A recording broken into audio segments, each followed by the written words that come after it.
it's not likely that the rematch clause will be exercised. Harold, do you have something to add to this?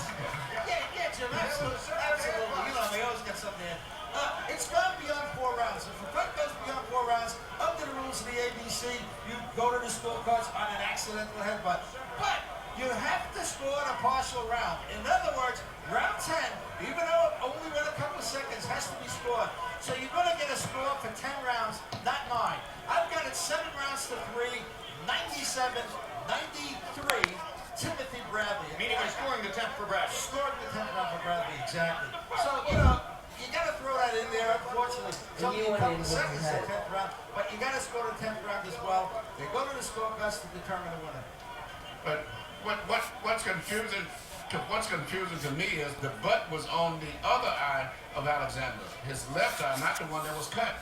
And that's what makes me so confused. That's the referee's call. The referee determined that the cut that caused the fight to be stopped was caused by an accidental headbutt. Look at that.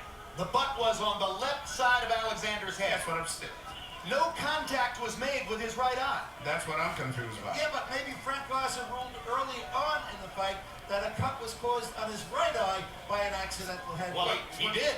Yes. Then we go to the scorecards. Well, it could have been The initial cut is caused by a headbutt, and that cut is made worse by legal blows. You go to the scorecards. The point we're making, Harold, is that the cut what was it that debilitated Alexander so much that he couldn't keep fighting when the headbutt, which stopped the fight there, happened on the other side of his head?